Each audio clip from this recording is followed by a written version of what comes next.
Boxing King Media in association with Box Raw. Pleased to be joined by Ant Crolla. How are you, mate? I'm good, mate. I'm good, thank you. Yeah, just here today at the Dalton Smith Sam Maxwell presser. But yeah, no, good. I'm looking forward to a weekend of boxing. Obviously, there's this show, there's the Manchester show, other shows around the country. But yeah, no, I love a busy weekend of boxing. Thought you'd be in Manchester on your doorstep and that. So I actually was yesterday. Yeah, I was yesterday, but so it's on Saturday. I'm at Neva. I'm in. I was just saying then. I'm over in Wales, in Abergavenny. I'm in the corner for Sean Yaxler, helping Joe Gallagher out. Sean is fighting Kieran Geffin for this Celtic title, Celtic title. So yeah, that'll be a good fight. So yeah, not Manchester, not Sheffield. I'm in the market hall in Abergavenny. Yeah, it's going to be sunny anyway. How do you see this fight going down? So I think it's a very good fight. I think it's a very good fight, and I think it could be cagey early on.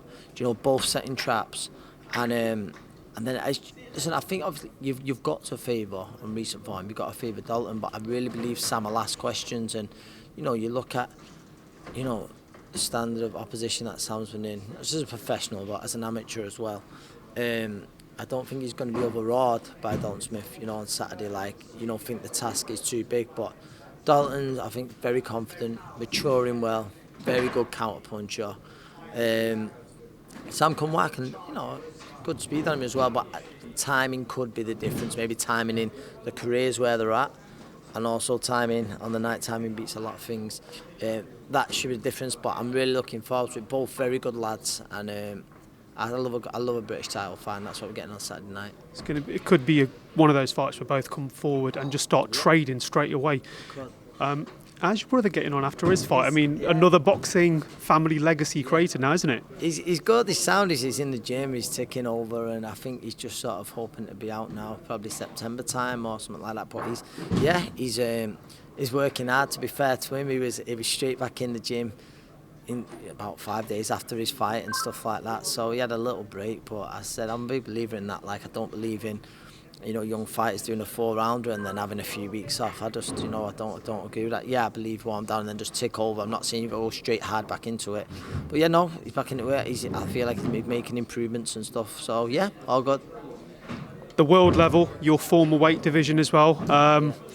Lomachenko, I mean, it's a few weeks ago now, wasn't it, against Devin Haney? Yeah. Now, I watched the fight. I watched it twice because I didn't want to read into the hype saying this is a robbery. Me personally, I don't think it was a robbery. I think it was a justified result. What did you make of it? So do you know what? Right, I'll be honest. I thought robbery was probably a strong word for it. Wasn't it? I thought Lomachenko won, and then people said, "Well, if he won." So yeah, I thought he was unlucky, but there was those close rounds. So it was one of them where I could see how people had Lomachenko a good few up, but then I could see how people there's other people who thought, who thought Haney had done enough, and it was very close. I thought Lomachenko. I thought it was unlucky. But Could have been scored either way for you. Yeah, they could some rounds. So I think some people get annoyed with what they call them swing rounds, but they do happen. I know people go, "What? What's this about?" It's whoever.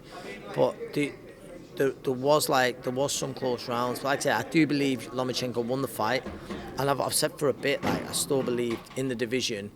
I would have backed him, against anyone in the division. I think, listen, the man now, who I believe will take over the division is Shakur Stevenson.